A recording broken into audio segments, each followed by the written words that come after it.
Assalamualaikum warahmatullahi wabarakatuh.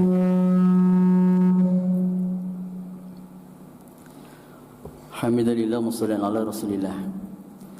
Nahmadu wa nasta'inu wa nastaghfiru wa na'udzu billahi min shururi anfusina min sayyiati a'malina. May yahdihillahu fawal muhtad wa may yudlil falan tajida lahu waliyyan mursyida. Asyhadu an la ilaha illallah wahdahu la syarika lahu wa asyhadu anna Muhammadan 'abduhu wa rasuluhu la nabiyya ba'da. Allahumma shalli wa sallim wa barik ala sayyidina Muhammad wa ala alihi wa sahbihi man tabi'ahum bi ihsan yaumiddin amma ba'd.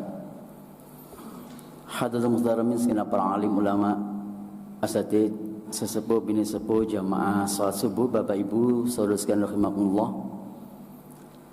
Bila khusus jajaran takmir Masjid Nurul Muhajirin rahmati Allah Subhanahu wa taala. Mari pagi hari ini kita bersama-sama membacakan puji syukur kepada Allah Subhanahu wa taala dengan ucapan hamdalah bersama-sama. Alhamdulillahirabbil alamin. Karena Allah berkenan memberikan kesempatan kita ketemu dengan Ramadan, kesempatan kita untuk bisa hadir dalam salat subuh berjamaah ini. Mudah-mudahan Allah taala catat ini sebagai amal solih. Dan salat subuh adalah salat yang disaksikan oleh malaikat. Salat subuh adalah salat yang kemudian barang siapa yang menjalannya fahuwa fi dhimmatillah, dia akan dalam perlindungan Allah pada hari itu. Mudah-mudahan kita semua diberi Allah keistiqomahan, bisa hadir salat subuh beserta anak dan istri kita. Kita bangunkan mereka untuk bersama-sama menghadap Allah Ta'ala, mengawali hidup mereka dan kita semua dalam ketaatan kepada Allah Ta'ala. Fahuwa fi dhimmatillah. Barang siapa menjalankannya, insya Allah pada hari itu dia akan dijaga oleh Allah, dicukupi rezekinya oleh Allah, dijaga dari semua bala musibah. Dan itu adalah jaminan dari Rasulullah Sallallahu Alaihi Wasallam. Salat subuh adalah salat yang berat bagi orang-orang yang punya sifat munafik dalam dirinya. Oleh karena Allah, marilah kita berusaha mengikis sifat-sifat munafik dalam diri kita ini, dalam hati kita ini, dengan istiqomah menjalankan salat subuh dan juga salat isya kila salat asar berjamaah di masjid. Masalah hadirin rahimakumullah, pada kesempatan pagi hari ini saya akan mengajak kita semua untuk membacakan beberapa hadis Rasulullah SAW, beberapa ayat Quran yang mengingatkan kepada kita sekalian tentang hakikat dan tujuan kita hidup ini. Sekaligus nanti juga menjelaskan kepada kita sekalian tentang bagaimana kehidupan kita ke depan. Hadirin rahimakumullah, sesungguhnya ketika Allah ciptakan kita semua, insya Allah sudah hafal ayatnya. A'udzubillahi minasyaitonir rajim, wa ma khalaqtul jinna wal insa illa liya'budun. Tidaklah aku ciptakan jin, tidaklah aku ciptakan manusia kecuali untuk beribadah kepada Allah Ta'ala. Ibadah maknanya luas sekali. Selain ibadah makdo yang kita laksanakan saat ini, puasa Ramadan, sholat, zakat, haji yang mampu dan seterusnya, maka banyak sekali ibadah yang lain. Konteksnya seperti halnya ayah gitu ya. Ayah ketika mereka bekerja, kemudian kerjanya ini diniatkan karena Allah Ta'ala. Saya niat bekerja, kemudian nanti hasilnya itu diperuntukkan untuk anak istri agar mereka menjadi orang yang terjaga izzahnya. Izzahnya itu jangan sampai meminta-minta. Maka ketika para ayah berniat untuk kerja seperti ini, insya Allah dia akan dijatuh sebagai amal soleh. Ya. Para ibu juga demikian, hadirin rahimakumullah. Ketika ibu-ibu di rumah, ya, kemudian dalam rumah itu kemudian dia bekerja mulai pagi, membangunkan anaknya yang kecil, kemudian ya yang paling kecil mungkin harus dimandikan, kemudian harus mencuci baju daripada suaminya atau anaknya. Itu diniati ikhlas lillah, itu dapat pahala dari Allah, ya. Tapi sebaliknya juga ketika ibu itu mulai pagi, bangun pagi, wis ngerundel gitu. Jadi dimasalahkan, apa ibu-ibu sekarang dimasalahkan?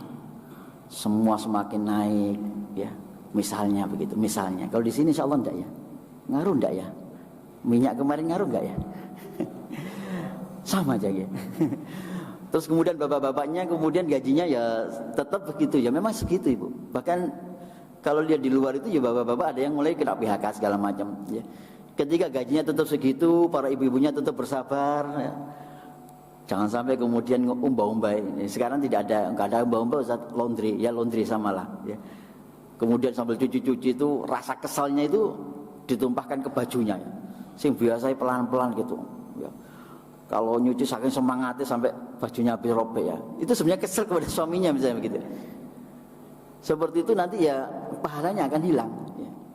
Oleh karena itu sangat-sangat berharap ya, marilah kita semua yang hadir di majelis ini, kita niati apapun yang kita lakukan itu lillah, ya, ikhlas karena Allah.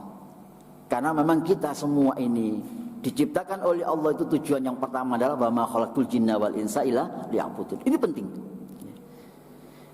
Kalau kita semua punya sifat yang sama, punya sikap yang sama, kita semua beribadah kepada Allah dalam konteks yang sangat luas, insya Allah kita akan mengumpulkan bekal kita sedikit demi sedikit. Kita kumpulkan sedikit demi sedikit, ya. Kemudian tujuan Allah ciptakan kita dalam Al-Baqarah, a'udzubillahi minasyaitonir rajim. Wa idh qala rabbuka lil malaikati inni ja'ilun fil ardi khalifah qalu ataj'alu fiha may yufsidu fiha wa yasfiku ad-dima' wa nahnu nusabbihu bihamdika wa nuqaddisu lak. Qala inni a'lamu ma la ta'lamun. Jadi ingatlah ketika Allah Ta'ala berfirman kepada para malaikat, ini ja'ilun fil ardi khalifah, aku akan ciptakan sebuah makhluk di bumi ini khalifah, ya, yang bernama manusia sebagai khalifah, ya. Gitu tuh malaikat protes hadirin, ya.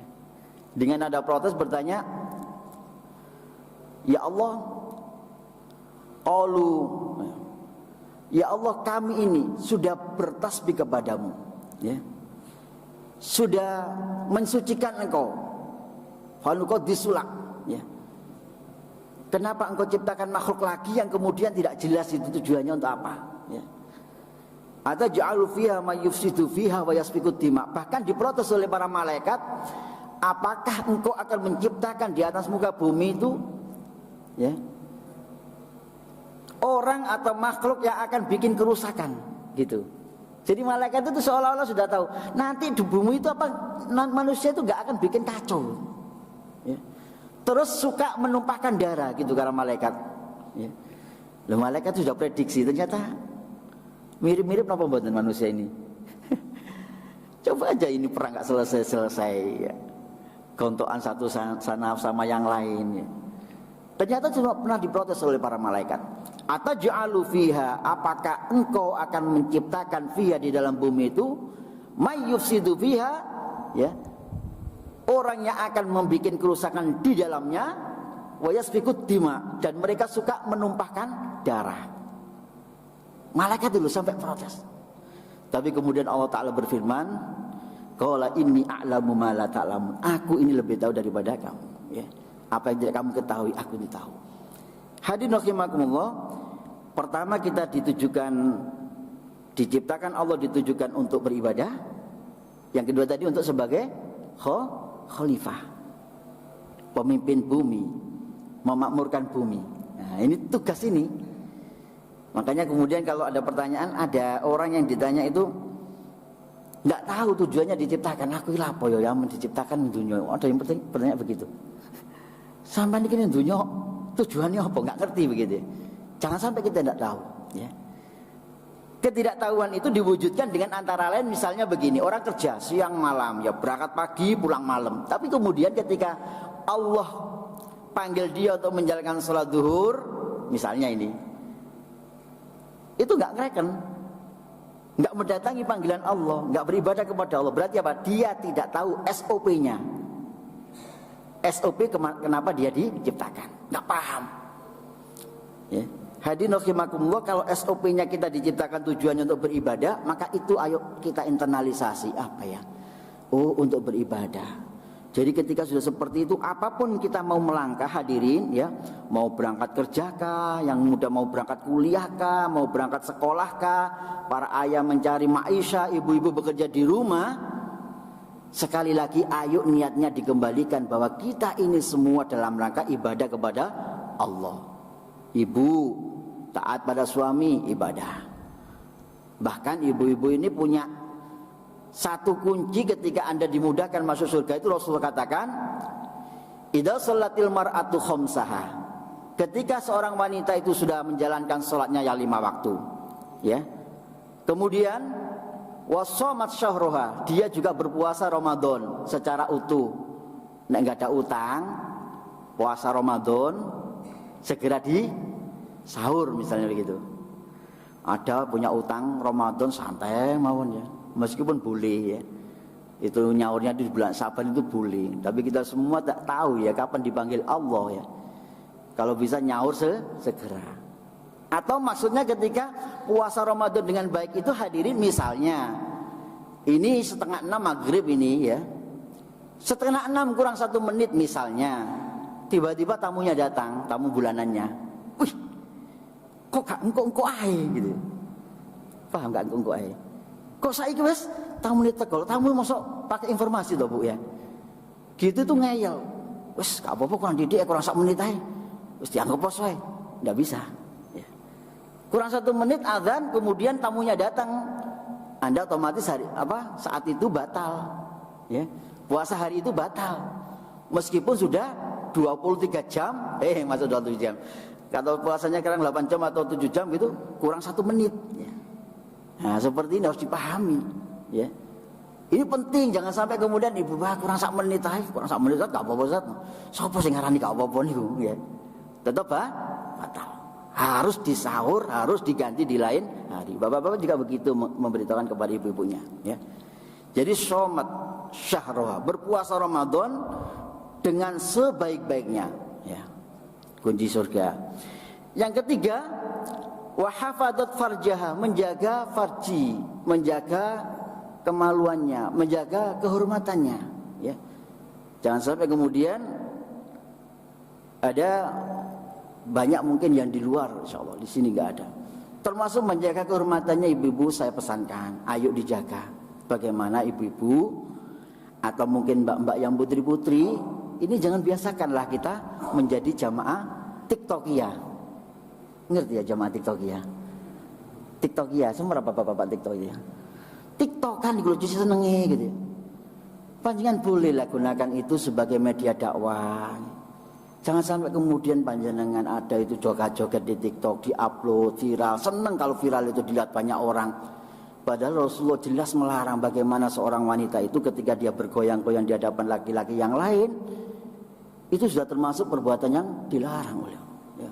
Wanita ini apalagi kemudian dilihat orang viral. Ini sampai kemudian orang yang bersangkutan meninggal, hadirin, TikToknya itu masih tersebar ke seluruh dunia loh TikTok. Loh itu dosanya itu akan mengalir terus kepada yang bersangkutan. Naudzubillah min syarri dzalik. Pahala enggak dapat, dosanya dapat ya. Silakan diisi dengan membaca Quran, disebar. Itu nanti akan menjadi sedekah jariyah, menjadi pahala jariyah. Orang yang meninggal tapi pahalanya tetap mengalir. Makanya kemudian saudaraku sekalian rahimakumullah, termasuk menjaga kehormatan buat para ummahat, para ibu ya. Ini ayo menghindari memakai parfum yang kemudian ketika keluar rumah itu nanti ada laki-laki itu menghirup bau parfumnya itu, maka ini kemudian dilarang oleh Rasulullah SAW. Panjenengan pakai parfum masih sak timbul lho mboten napa. Tapi di rumah, di kamar, di depan suami. Jangan sampai kemudian panjenengan ini kemudian di dalam rumah itu ndamel daster mawon. Misalnya gawe dasternya bolong tengah. Terus ampune iwak asin. Bapak-bapak ini kan ya ning disono iwak asin nih. Ya. Ini insya Allah nggak di sini, insya Allah di luar sana. Insya Allah di sini sebab saya lihatnya sering ada pengajian, insya Allah paham. Ya. Jangan sampai kemudian para ummahat memakai parfum kemudian keluar dan merasa bangga dengan kecantikan yang ditonjolkan di luar itu, ya. Karena wala tabarrujal jahiliyatil ula. Jangan kalian bertabarruj ya, berhias seperti tabarrujnya para wanita-wanita musyrikah zaman sebelum Islam, ya. Monggo kita semua memahami ini. Kemudian bagaimana seorang ibu, kembali kepada masalah tujuan kita beribadah di dunia ini. Para ibu itu yang keempat adalah dia itu atau az-zaujah, dia itu taat kepada suaminya. Nah, ini yang paling penting, ya. Jadi seorang ibu hadirin rahimakumullah, ketika panjenengan memang di luar itu punya punya kedudukan yang tinggi begitu, katakan seorang direktur ya, kemudian bapaknya ini seorang kondektur gitu. Maka seorang direktur ketika di luar rumah boleh ibu-ibu jadi direktur, tapi kalau sudah kembali ke dalam rumah, seorang direktur harus taat kepada kondektur. Suaminya adalah imamnya. Ketika disuruh sesuatu yang tidak dalam hal bermaksiat kepada Allah, maka wajib taat. Bahkan Rasulullah ketika beliau bercerita tentang ketaatan seorang istri pada suaminya, seandainya diperbolehkan umat itu sujud kepada umat yang lain, niscaya aku perintahkan seorang istri sujud kepada suaminya ya. Asalkan suaminya ini tidak menyuruh hal yang bermaksiat kepada Allah. Ini maka kemudian kilalah, ketika seorang wanita sudah menjalankan empat ini, maka katakan kepada dia, udkhuli jannah min ayyi babi syi'ti. Masuklah kamu ke dalam surga dari pintu surga mana saja yang kalian inginkan. Karena pintu surga ini macam-macam, hadirin rahimakumullah. Orang ahli sedekah dia bisa masuk pintu dari pintu sedekah. Orang yang ahli puasa insya Allah bisa masuk dari pintu puasa namanya Ar-Rayyan. Orang yang ahli birrul walidain, banyak sekali pintu-pintu surga itu. Sehingga kemudian seorang wanita itu kemudian ketika menjalankan empat ini, maka dia diperintahkan oleh Allah, masuklah kamu ke dalam surga dari pintu mana saja kalian inginkan ya. Masih ingat game empat tadi ya? Yang pertama jaga sholatnya, jaga puasanya, jaga kemaluannya dan kehormatannya, dan taat pada suaminya. Pun sekawan ini kalau dijalankan, insya Allah masuk surga dari pintu mana saja. Selanjutnya hadirin, fungsi daripada kita diciptakan ini adalah untuk saling mengenal ya. Saling mengenal.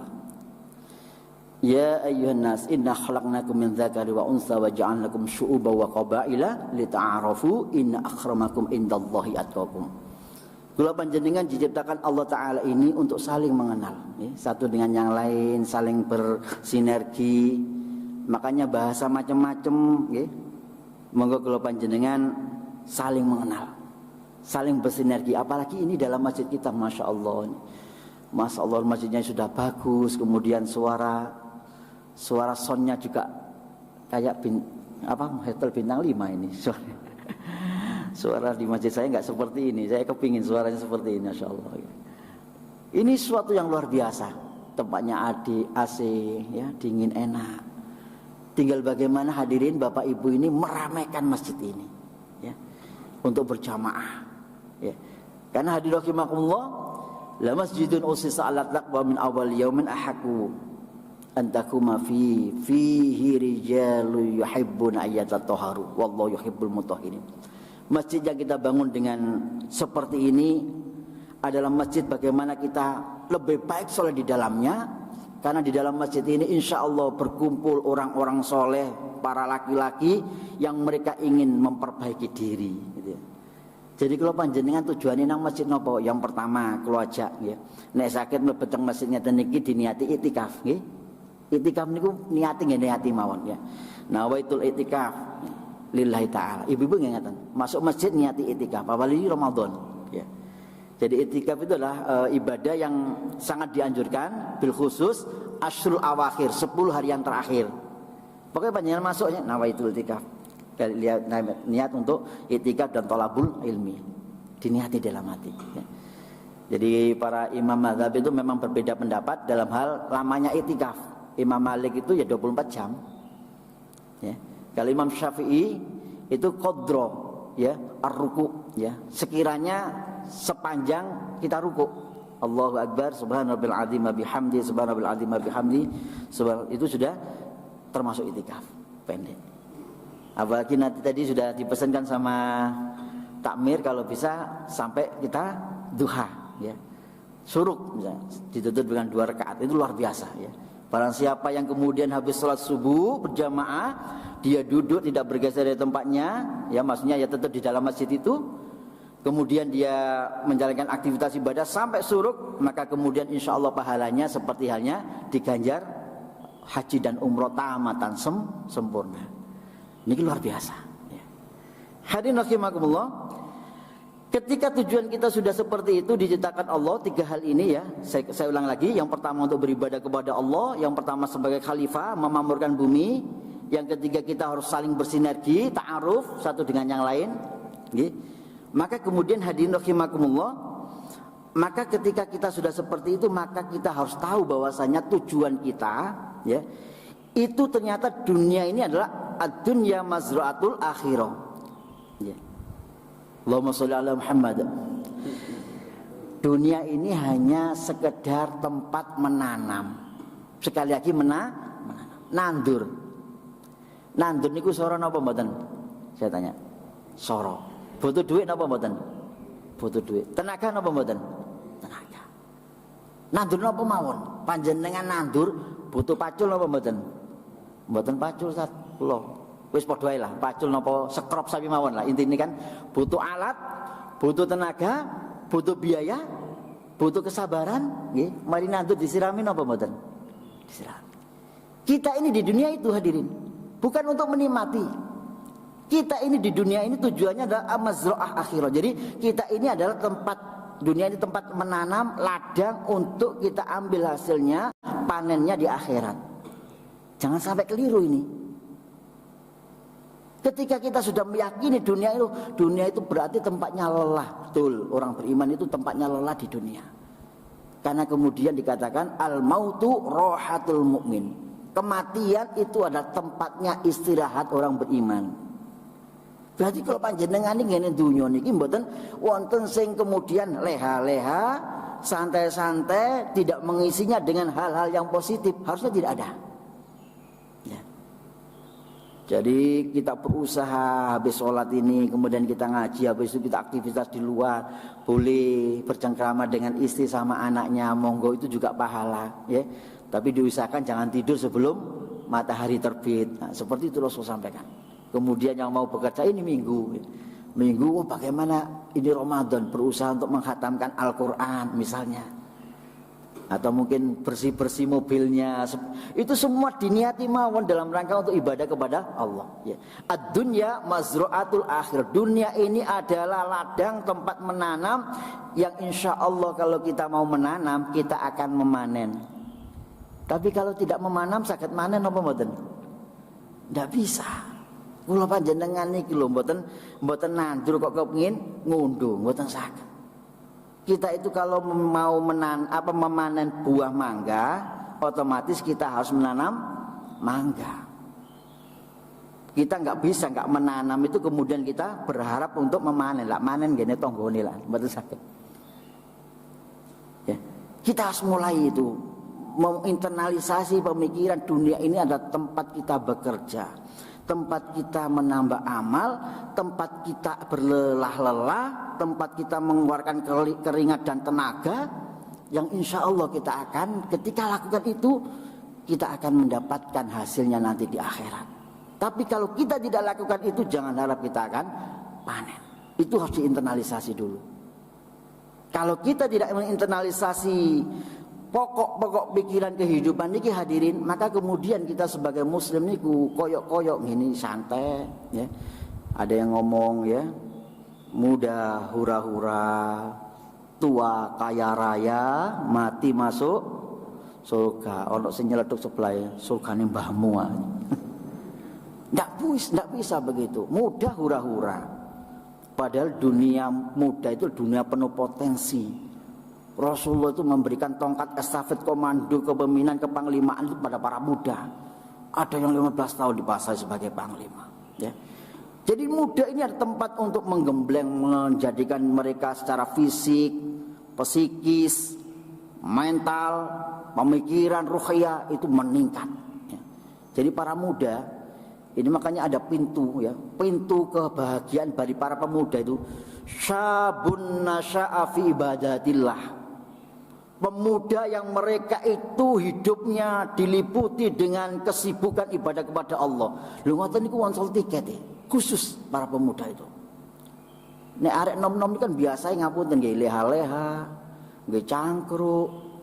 Tapi nggih ning mriki insyaallah mboten ya. Maksudnya gak nggih ono sing nom nggih alhamdulillah. Gak pati akeh. Nggih pundi-pundi Ustaz ya. Sing nom-nom nggih nanti kabeh ngoten. Syabun nasya'a fi ibadatillah. Pemuda, wahai para pemuda, ketika hidup kalian di masa muda kalian digunakan untuk nasya'a fi ibadah, tumbuh dalam hidup ibadah kepada Allah, maka dia nanti di akhirat akan mendapatkan yup-yupan, ya, syaba'atun, 7 golongan, di mana kemudian 7 golongan itu mendapatkan yup-yupan, mendapatkan naungan di mana tidak ada naungan kecuali naungan dari Allah. Itu syabun nasya'a fi ibadatillah. Pemuda, sekali lagi pemuda ini potensinya luar biasa. Para takmir, ayo digandeng pemudanya ini. Memang tidak mudah hadirin rahimakumullah.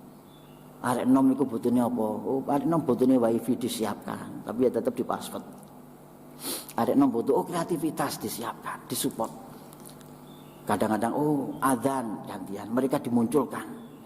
Karena Islam ini butuh regenerasi, para dai juga butuh regenerasi. Ya, hadirin rahimakumullah, kembali kepada tadi, ya. Jadi ketika kita sudah meyakini bahwa dunia ini adalah tempat menanam, maka kita tidak leha-leha. Fa idza faraqta fansab. Maka ketika kamu sudah melakukan satu perbuatan selesai, maka ambil alih perbuatan yang lain. Ambil posisi yang lain. Ambil sebanyak mungkin prasasti-prasasti kebaikan untuk kita sama-sama bangun niki hadirin. Apa yang dibutuhkan masjid ini? Oh, begini. Diajak rundingan. Apa yang dibutuhkan lingkungan? Oh, begini. Diajak rundingan, berkolaborasi, melakukan semacam apa? Organisasi yang baik, dibikin kemanitiaan. Jadi dalam di perumpamaan Geraha Candi Mas ini kemudian banyak prasasti kebaikan. Oh, di sana ada rumah tahfidz. Ya, di sini ada masjid, ada TPQ-nya. Ustaz, ini perlu kita ibu-ibu mengadakan pengajian. Oh, ibu-ibu sudah mulai kasak kusuk ini mengadakan kajian rutin ibu-ibu. Itu yang bisa nanti kita harapkan pahalanya di hadapan Allah Ta'ala, insyaAllah. Yang mudah-mudahan juga itu dikumpulkan, dibikin klub-klub, minta klub sepak bola, kemudian sekali hari diajak pengajian, begitu. Ya. Jadi ini harus mulai difikirkan oleh semua dari kita, agar apa hadirullah, agar kehidupan kita ini syarat makna. Ya. Jadi makanya kemudian ketika melihat kehidupan Rasul Sallallahu Alaihi Wasallam itu beliau tidak pernah berhenti. Ya. Bahkan para khalifah itu hadirin rahimakumullah, mereka punya amal-amal yang kemudian orang itu tidak pernah berpikir, oh itu ternyata seorang khalifah yang melakukan. Contohnya ada sebuah kisah, ya. Kalau tidak salah Imam Ali Zainul Abidin itu kemudian dalam kehidupan kekhalifahannya itu, ketika beliau sudah meninggal hadirin, para orang du'afa itu kemudian mereka kaget. Sejak Imam Ali Zainul Abidin saya tahu ini kok kita tidak menemui ya di depan kita itu ada satu paket sembako. Ya. Apa menaik pas nopo minyak larang. Ya. Buka lawang subuh-subuh ngarepi oma ono satu paket sembako lengkap. Dan itu beberapa kali dialami hadirullah, dan sejak sang khalifah ini sedo meninggal, ini kasak kusuk ini para orang fuqara masakin. Tidak pernah kita mendapati di depan kita itu ada satu paket sembako. Kemudian mereka kasak kusuk tanya siapa yang ngirim. Kita juga pernah tahu nih siapa yang ngirim. Ini malam-malam ngirimnya tidak ada yang tahu. Akhirnya kemudian penasaran ini orang-orang ini, kemudian hadirullah, oh ini mungkin Imam Ali Zainal Abidin, mungkin beliau yang melakukan ini. Akhirnya ada yang mulai melihatin. Oh iya benar. Ini pasti beliau. Kok bisa Anda mengatakan begitu? Saya waktu ikut memandikannya satu keluarganya itu, saya mendapati punggung beliau itu kapalan, kulitnya tebal, kapalan. Ya. Itu karena sering dipakai untuk dia pikul sendiri, tidak mengajak orang. Kemudian yang lain, oh ya, kalau begitu coba dilihat di rumahnya. Oh ya benar, di rumahnya itu sudah siap beberapa paket sembako yang mau dikirim, belum sempat dikirim karena beliau meninggal duluan. Subhanallah, sekian lama tidak ada yang tahu. Amal rahasia luar biasa itu yang kemudian beliau lakukan, ya, yang kemudian orang-orang itu hanya terkaget-kaget ketika beliau meninggal. Insya Allah jamaah di sini saya yakin kita semua punya cita-cita, punya amal-amal rahasia, amal-amal khusus yang hanya kemudian kita dan Allah yang tahu. Yang ini mudah-mudahan Allah Ta'ala akan ridho dengan apa yang kita lakukan. Karena hadirin rahimakumullah, kita tidak tahu amal mana yang kemudian Allah jadikan Allah itu ridho kepada kita. Kita nggak tahu. Maka kalau panjenengan kalau melakukan amal, ya, buatan usah dipilih-pilih. Ada kesempatan dilakukan. Hadirin rahimakumullah, Rasulullah juga pernah melakukan seperti itu kan. Kita sering mendengar ya cerita ini. Bagaimana kemudian ketika Abu Bakar As-Siddiq tanya kepada anaknya yang merupakan istri Rasulullah, Aisyah, "Wahai anakku, apakah ada yang belum aku lakukan dari Rasulullah SAW?" Ya, anaknya ngomong, "Ya ayah, kayaknya semua sudah engkau lakukan." Karena Abu Bakar As-Siddiq ini adalah orang yang terbaik setelah Rasulullah, hadirin. Jadi beliau itu orang terbaik setelah Rasulullah, Abu Bakar As-Siddiq. Ya. Tapi ada satu ya yang belum kau lakukan. Apa itu? Rasul itu setiap pagi itu beliau datang ke pojok ya pasar Madinah itu, kemudian di sana ditemui seorang wanita Yahudi buta, dan beliau senantiasa menyuapkan makanan kepada beliau. Ya, oh begitu ya. Akhirnya Abu Bakar besoknya mencoba ini, hadirin. Karena yang lain kan sudah dilakukan ya. Abu Bakar itu masalah sedekah ya juga, masalah yang lain yang sudah. Ya. Akhirnya kemudian beliau datangi dan itu.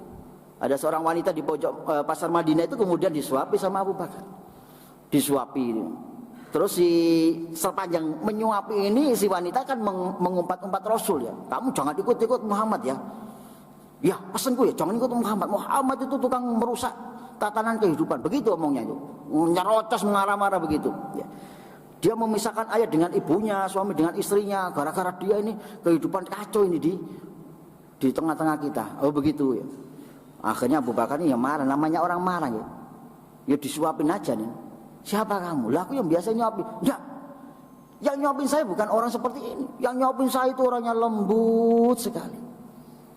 Sebelum makanan disuapkan ke saya itu apa? Makannya itu ulet itu sampai lembut baru disuapkan ke saya." Lonjengnya Abu Bakar kan ngerotok murang-muring hatinya. Dikrotong langsung terponakan kok kantak dilepetakan malah disosol-sosol ngoten ya. Enggak seperti ini. Akhirnya kemudian Abu Bakar buka. Ternyata Rasulullah selama beliau menyuapi si wanita ini kemudian tidak pernah beliau mengungkapkan jati dirinya. Subhanallah. Meskipun dimarah-mari begitu, diumpat-umpat begitu, dikata-katain begitu sama si wanita Yahudi buta ini, kemudian tidak pernah mengungkap satupun tentang jati diri beliau. Subhanallah. Ini amal rahasia. Ya. Akhirnya kemudian Abu Bakar cerita, "Yang nyuapi kamu itu adalah Muhammad Rasulullah. Beliau sudah meninggal." Akhirnya si wanita Yahudi ini kemudian menangis ya. Menangis senangis-nangisnya gitu. Kemudian dia masuk Islam. Asyhadu an la ilaha illallah, asyhadu anna Muhammadar Rasulullah. Masuk Islam. Hadirin, keluhuran akhlak beliau yang luar biasa. Dan beliau memang ditugaskan, innama bu'istu liutammima makarimal akhlak. Sungguh aku diciptakan Allah, diutus oleh Allah ini untuk memperbaiki akhlak budi pekerti. Nek kula panjenengan hadirin saged nglakoni kados ngoten. Kadang-kadang kita hanya Allah untuk beramal ini kita membutuhkan ya. Masalah amal ini agar kita diterima.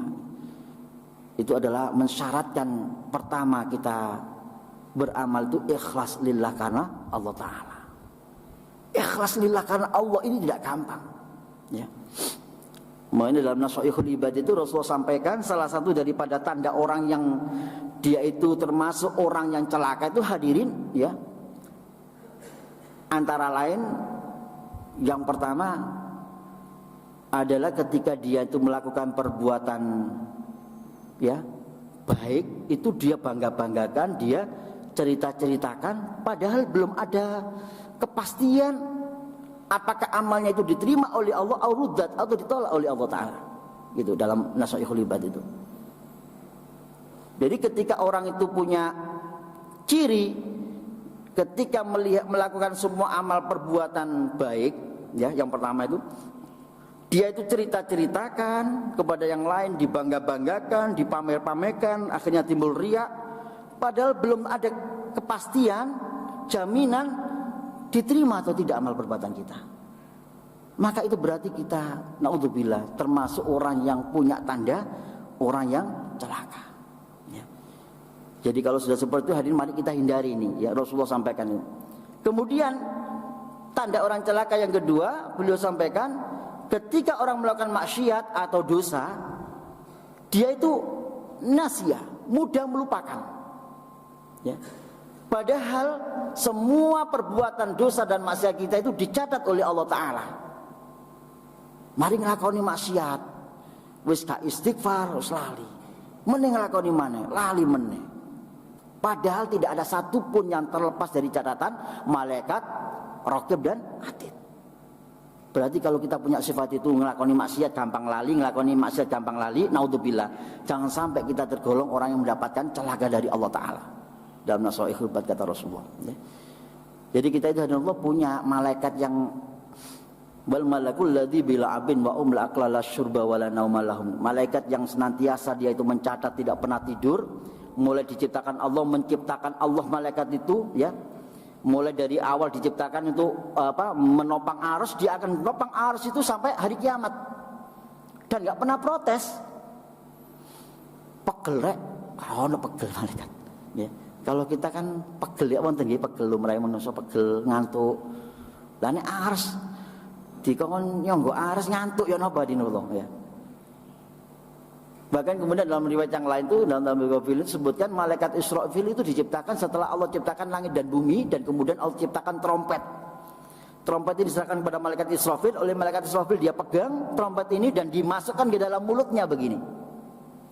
Ya, dalam hadis Nasha'il dalam Al-Ghafir. Kemudian dia melihat ke atas begini, mendongak, menunggu perintah dari Allah Taala kapan disuruh meniup sangkakala itu. Jadi sangkakala niku siap badhe Allah ditiup pras ngoten niku langsung sedaya meninggal. Tapi nanti nunggu dari Allah Taala.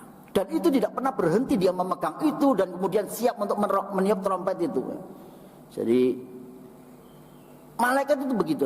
Oleh karena itu ketika kita ingin terhindar dari sifat-sifat yang jelek ini, yang pertama tadi, ketika kita melakukan perbuatan baik, jangan sampai kita sering mengungkap-ungkap, membangga-banggakan di hadapan orang lain, karena kita tidak tahu apakah amal kita diterima atau tidak oleh Allah Ta'ala. Yang kedua, jangan sampai kemudian kita mudah melupakan ya kemaksiatan yang kita lakukan, ya. Karena semua itu akan dicatat di hadapan Allah. Tidak ada satupun yang hilang dari catatan perbuatan jelek kita hari ini. Allah sudah menciptakan malaikat yang khusus mencatat apa yang kita lakukan. Oleh karena Allah beri kesempatan kita ketemu Ramadan. Ini kesempatan baik, ya. Man shoma Ramadanan imanan wa ihtisaban ghufira lahu ma taqaddama min dzambi. Ini kesempatan baik kita memperbaiki diri, menambah bekal, menghapus dosa-dosa yang lalu. Mudah-mudahan Allah ampuni. Lang Rasulullah Sallallahu Alaihi Wasallam itu hadirin, ya, dipastikan masuk surga, diampuni disanya Allah. Beliau tidak lupa istighfar satu hari berapa? 70 sampai 100 kali. Lah kalau panjenengan iki ya, tidak ada dari kita yang tidak berdosa bersalah. Lah kadang-kadang istighfarnya lupa. Astagfirullahaladzim, astagfirullah, itu 70 sampai. Bahkan Rasulullah dalam kitab Riyadhus Shalihin itu mujahadah beliau sampaikan bagaimana beliau sholat itu sampai kakinya bengkak, kakinya pecah-pecah. Istrinya bertanya, ya Rasul, wahai suamiku, bukankah Allah sudah mengampuni engkau? Iya. Bukankah engkau pasti dimasukkan ke dalam surganya? Ya. Tetapi kenapa engkau lakukan ini, sholat sampai engkau bengkak dan pecah-pecah? Beliau sampaikan, afala akuna abdan syakura. Apakah aku nggak boleh menjadi hambanya yang bersyukur? Afala akuna abdan syakura. Ini adalah bentuk rasa syukurku kepada Allah Ta'ala, sehingga aku sampai kakiku bengkak. Lah kalau panjenengan nih hadirin ngapunten ya, sikile bengkak nek gak ketatap tembok ya, mari gaperan bal-balan futsal lah ngoten ya. Itu beliau seperti itu hadirin Allah ya. Kemudian yang ketiga ya, beliau sampaikan dalam Nasha'il Ibad itu, apabila dia melihat masalah akhirat, dia melihat yang di bawah. Jadi ndelok masalah sholat, masalah poso niku hadina rahimakumullah, dia lihat yang ke bawah. Oh, mending aku cian, aku iso sembahyang 5 waktu daripada tonggoku sembayangi tak tontok, engko iso nonton. Maghrib sampai isya tok nang masjid. Nah, misalnya ngoten ya. Ibu-ibu juga begitu, harus mending aku posoku cik tutup. Ono iku tonggoku. Gak tonggoku sih. Napa? Buru tonggoku. Nek tonggoku bener. Mosok poso niku tutup kendang. Awal poso, tengah gak, mburi poso. Itu poso tutup kendang. Jadi kalau ada orang yang punya sifat begitu, melihat akhirat, melihat yang ke bawah, hati-hati. Jangan sampai kemudian ini termasuk orang yang mendapatkan celaka dari Allah. Yang keempat kata beliau Rasulullah SAW, ketika melihat ke dunia, dia melihat ke atas, dongak gini. ya. Masalah dunia lihat ke atas. Ya. Jadi melihat ke atas masalah dunia. Ada tetangganya beli sepeda motor, ya, langsung panas. Padahal barusan beli sepeda motor. Cuma sepeda motornya Revo, tetangganya sepeda motornya NMAX misalnya. Oh, gak NMAX, PCX, ya. Langsung panas. Jadi kalau ada 4 sifat di dalam diri kita, hati-hati. Jangan sampai kita termasuk orang yang mendapatkan celaka dari Allah. Hadirin rahimakumullah. Dari konsep kehidupan yang sudah saya tetarkan di awal, ya, bahwa hidup itu seperti ini, kemudian kita bertujuan hidup ini untuk mazhatul akhirah, dan kemudian kita ingin bahagia, ya, jangan sampai kemudian kita celaka dengan sifat-sifat yang disampaikan oleh Rasulullah. Maka kemudian tiba gilirannya, ya, kita nanti akan menghadap yang namanya sakaratul maut. Ya. Allah Ta'ala berfirman dalam surat Ibrahim, ya, A'udzubillahi minasyaitonirrajim, ayat 67, ya.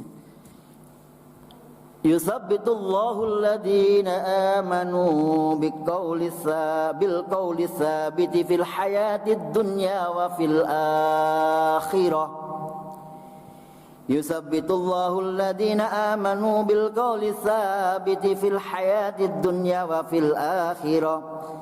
Allah mengokohkan, meneguhkan orang-orang yang beriman dengan ucapan yang teguh di dalam kehidupan dunia dan akhirat. Loh, Allah Ta'ala itu hadirin rahimakumullah itu memberikan keteguhan kepada orang beriman dunia dan akhirat. Ucapannya, ya. Keteguhan itu hadirin Allah dalam kitab yang saya bacakan ini, ya, dalam Al-Ghafin. Takunu tasbitu fi salasati ahwalin, ya. Adalah keteguhan itu di dalam tiga kondisi. Liman kana mu'minan, yang diperuntukkan bagi orang yang beriman. 1, mukhlison, ikhlas. 2, muti'an, dan taat lillahi ta'ala, kepada Allah Ta'ala. Jadi tiang niki hadirin, kalau sudah menghadapi sakaratul maut, menghadapi hari akhirat, itu Allah berikan keteguhan. Ucapannya yang teguh, ya. Dan ini tidak berikan kepada orang kafir. Mudah-mudahan kita termasuk di dalamnya, Allahumma amin, ya. Kita harus doa ini, ya.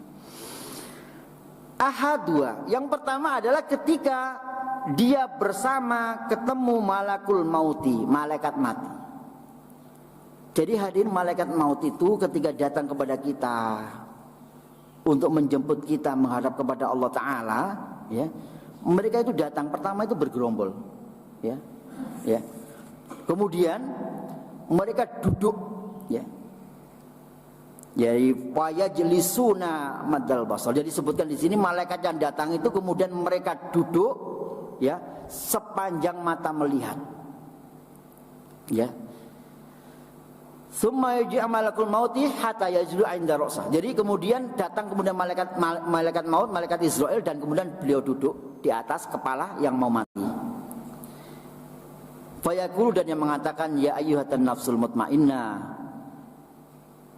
wahai jiwa yang tenang, ukhruji ila maghfiratillahi wa ridwana. Jadi kamu keluarlah kepada ampunan Allah dan ridhonya Allah. Jadi tiang beriman niku hadir. Niki hadis hadinullah, ya. Jadi diriwayatkan oleh Ad-Dharir anil A'mash anil Minhal bin Umar bin Al-Bara bin Azib, ya. Jadi ketika beliau keluar dengan Rasulullah SAW, ya, dan waktu itu beliau lagi takziah pada seorang wanita lelaki Ansor. Kemudian mereka berkeliling di kuburannya lelaki Ansor yang meninggal ini, dan Rasulullah duduk di atasnya. Wajelasna haulahu, dan kami juga duduk di samping beliau, ya. Dan beliau itu duduk terpekur seolah-olah faka'anna ala usina at-thair, seolah-olah di atas kami itu ada burung, ya.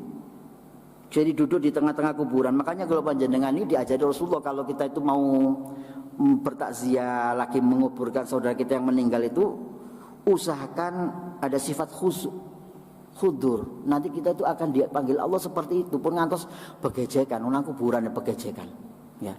Cari to macam-macam, guyu ngakak-ngakak. Tidak diajarkan oleh Rasulullah. Harus ada di situ, ada ada tarbiyah, pendidikan. Kita mulai mengevaluasi diri. Nanti kita akan dipanggil Allah. Kapan itu kita tidak tahu. Bagaimana nanti kalau kita dipanggil Allah? Ngoten, melakukan introspeksi, ya. duduk terbekur. Seolah-olah di atasnya ada burung, ya, tidak bergerak. Ya. Kemudian beliau sampaikan waqala istaidu billah min adzabil qabri. Istaidu billah min adzabil qabri. Beliau mengatakan ini 2 sampai 3 kali.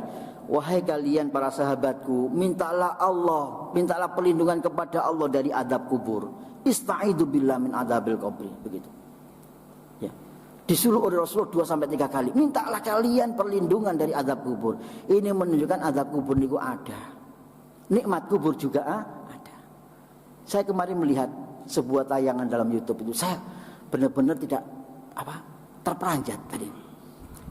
Pertama, ini yang bersangkutan ini seorang YouTuber itu, dia itu sering mengupload cerita-cerita tentang siksa kubur. Ya, mungkin pernah panjangan melihat ini. Handphonenya dimasukkan ke dalam kuburan, baik kuburan lama atau kuburan baru, dan kuburannya dia identifikasi. Oh, ini kuburannya koruptor. Saya nggak sebut namanya, gitu. Saya akan melakukan eksperimen. Dia ngomong eksperimen. HP saya akan saya masukkan ke dalam kuburan orang ini.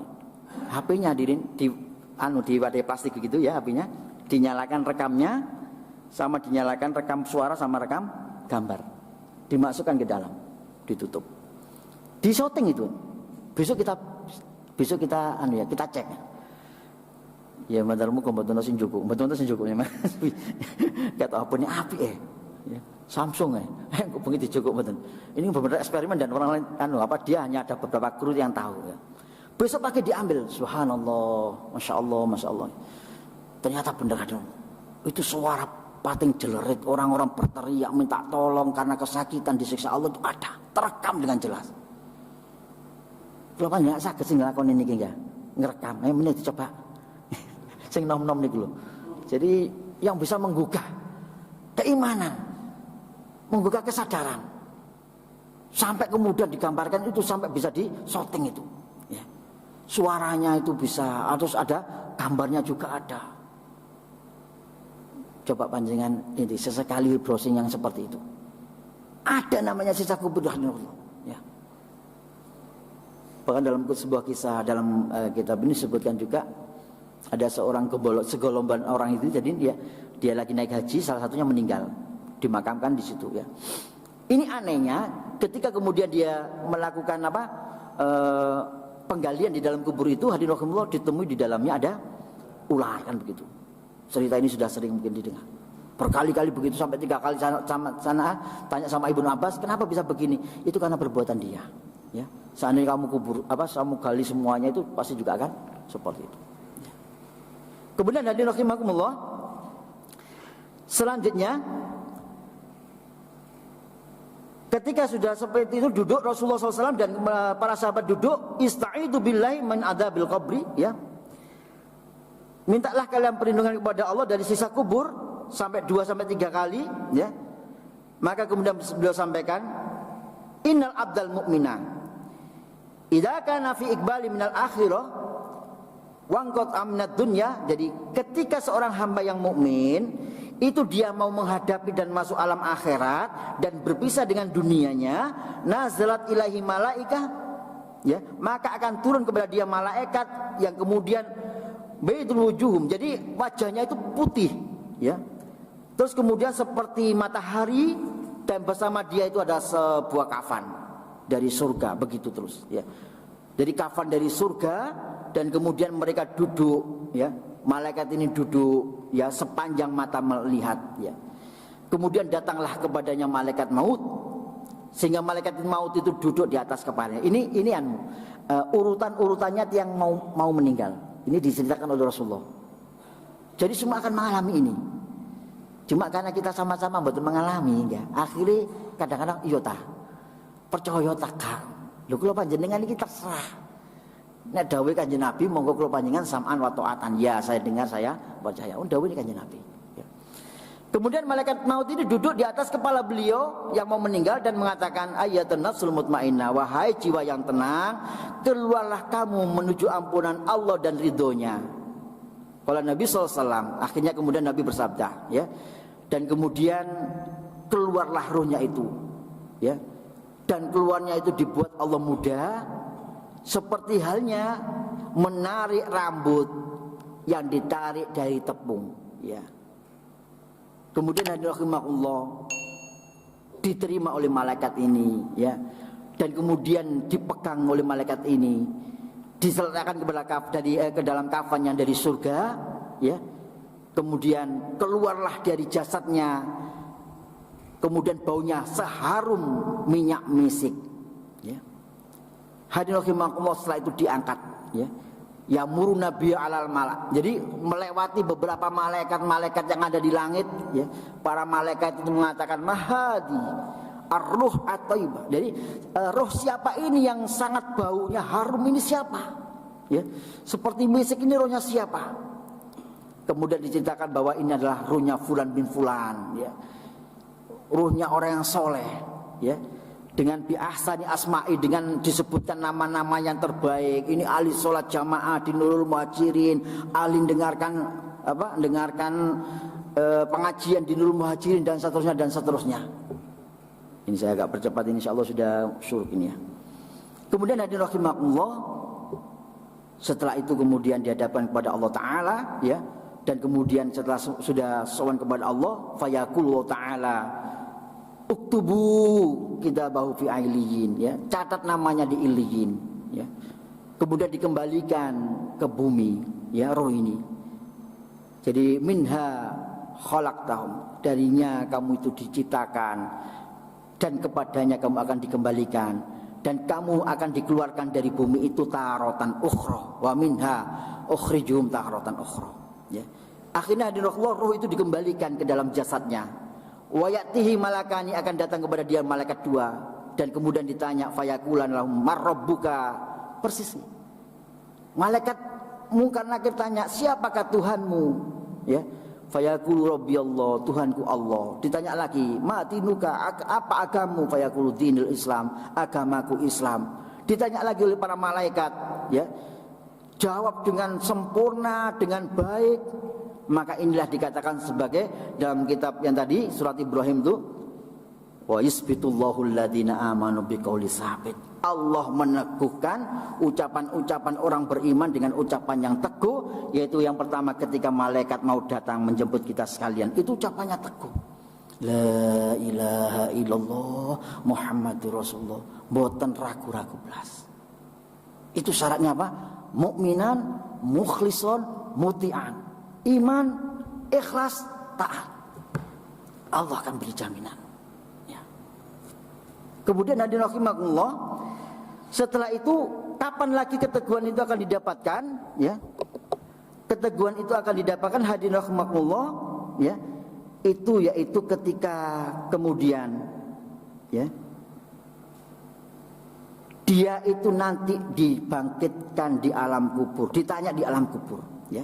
Jadi wasani, ya, yang kedua apabila dia itu ketemu dengan malaikat dua, Munkar dan Nakir. Yang ketiga kapan hadirin rahimakumullah?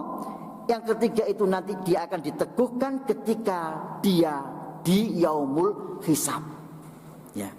Jadi di yaumul hisab itu orang yang beriman hadirin rahimakumullah, ucapannya itu akan diteguhkan oleh Allah Ta'ala, ya. Jadi ketika di dalam meninggalnya itu, ya, dia keteguhannya itu dia akan dapatkan, yaitu dia akan dihilangkan dari sifat kufur. Karena ini pertarungan keimanan itu di hari terakhir kita, hadirin.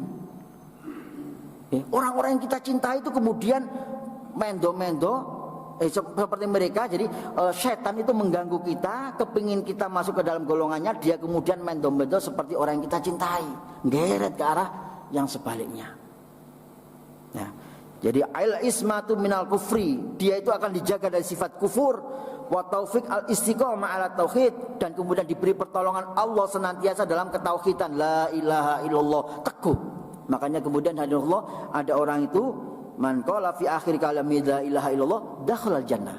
Barang siapa yang akhir kalamnya itu la ilaha illallah, insyaallah masuk surga, ya. Kemudian hadirin rahimakumullah, ya. Dia itu diberi keteguhan, yaitu malaikat ini akan melihat dia itu dengan pandangan apa ya?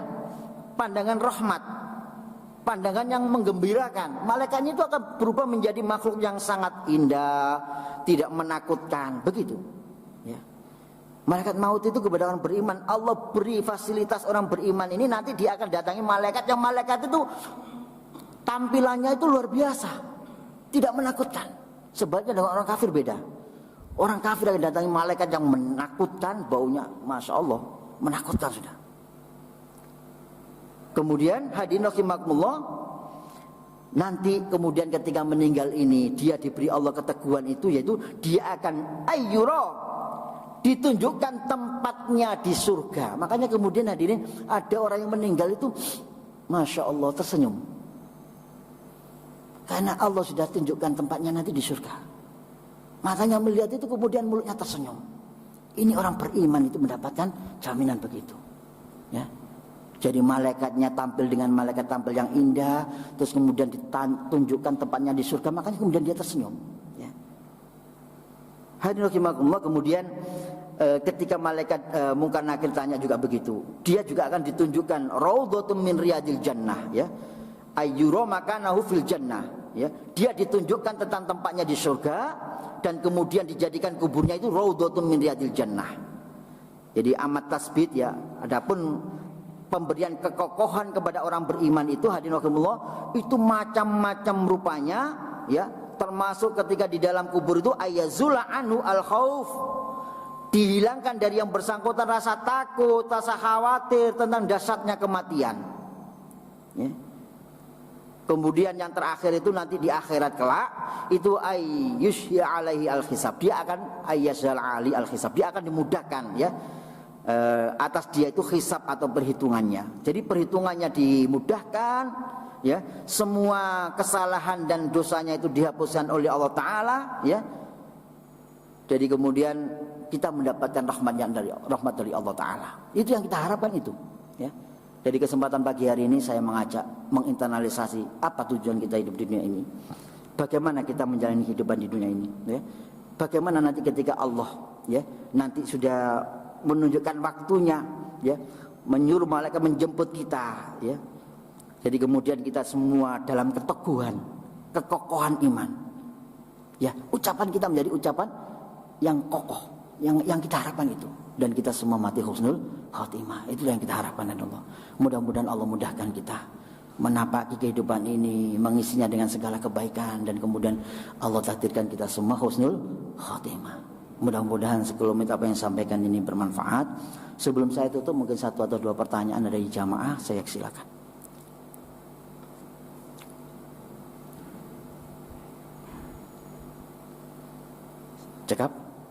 Cekap nih. Mari kita sama-sama tutup dengan doa. Mudah-mudahan apa yang saya sampaikan sedikit ini bermanfaat buat saya pribadi, ya, kepada jamaah sekalian. Sekali lagi mudah-mudahan Allah takdirkan kita semua senantiasa dalam kebaikan, ya. Kita menjalani aktivitas kehidupan apapun, ya, ibadah apapun di dalam dunia ini dengan semata-mata mencari ridho Allah Ta'ala. Kita diberi Allah keikhlasan oleh Allah Ta'ala, dan pada kiranya nanti ketika Allah menyuruh malaikat Israel datang menyebut kita semua sudah siap dan mendapatkan tempat yang terbaik di sisi Allah. Ala hadinnya Al-Fatihah.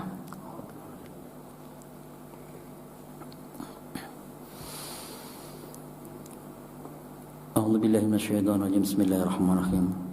Allahumma shalli wa sallim wa barik ala sayyidina Muhammad wa ala ali sayyidina Muhammad. Alhamdulillahirabbil alamin.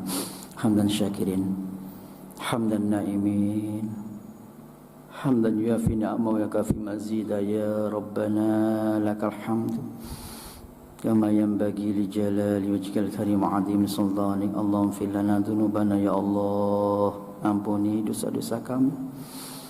Ya Allah, ampunilah ya Allah dosa-dosa kami, besar kecil, sengaja tidak sengaja. Ya Allah, ampuni semua dosa-dosa kami ya Allah. Seandainya tidak Engkau ampuni dosa kami ya Allah, sungguh kami akan menjadi hamba-Mu yang akan merugi ya Allah, ya Arhamar Rahimin. Ya Allah, sabit imanana, kuatkanlah iman kami dalam menapaki kehidupan dunia ini ya Allah. Jadikanlah hati kami senantiasa ikhlas menjalankan semua aktivitas ibadah kami dalam rangka untuk menambah bekal menghadap-Mu ya Allah. Kami tahu dunia ini hanya sementara ya Allah, dan akhirat adalah selama-lamanya ya Allah. Tetapi kadang kami abai, kadang kami lupa, kami lalai ya Allah. untuk menambah bekal, menghimpun bekal, menghadap hari yang benar-benar panjang itu ya Allah. Oleh karena itu tolonglah kami ya Allah, selalu ingatkanlah kami ya Allah untuk senantiasa bisa menambah bekal menghadapi hari akhirat yang panjang itu ya Allah ya Arhamar Rahimin. Ya Allah, ampunilah dosa kami, dosa kedua orang tua kami ya Allah, dosa ibu kami yang sudah mengandung kami, ibu yang sudah menyusui kami. Ibu, hadirkan wajah ibunya masing-masing ya Allah. Ibu kami, kasihani dia ya Allah, sayangilah dia ya Allah. Jadikanlah air tetes susunya ya Allah sebagai penghapus dosa-dosa kami ya Allah. Jadikanlah semua ikhtiarnya membesarkan kami, mendidik kami sebagai penghapus dosa-dosanya ya Allah. Jadikanlah kelak ketika dia sudah menghadap-Mu, lapangkan kuburannya ya Allah. Jadikanlah surga sebagai tempat kembalinya ya Allah. Ya Allah, ampuni dia ya Allah. Ya Allah, ayah kami, hadirkan baca ayah kita masing-masing. Ayah yang mungkin sudah tua, keriput, ringkih, yang ada di rumah kita atau sudah meninggal ya Allah. Ayah kami, kasihani dia ya Allah, sayangilah dia ya Allah. Jadikanlah tetes-tetes keringatnya untuk membesarkan kami, menafkahi kami sebagai penghapus dosa-dosanya ya Allah.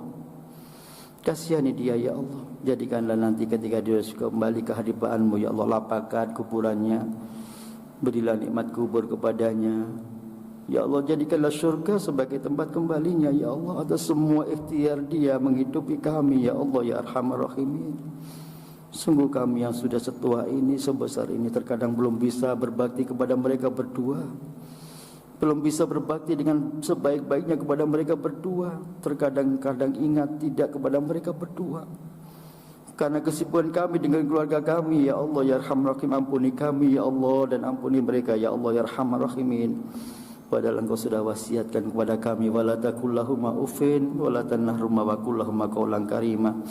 Janganlah sekali-kali kamu mengatakan kepada kedua orang tuamu. Janganlah kamu membentak dan menghardiknya, dan ucapkanlah kepadanya ucapan yang mulia. Tetapi kadang mulut kotor kami ini ya Allah masih suka membentak mereka, masih suka ya Allah tidak mendatangi perintah mereka, mendatangi panggilan mereka ya Allah.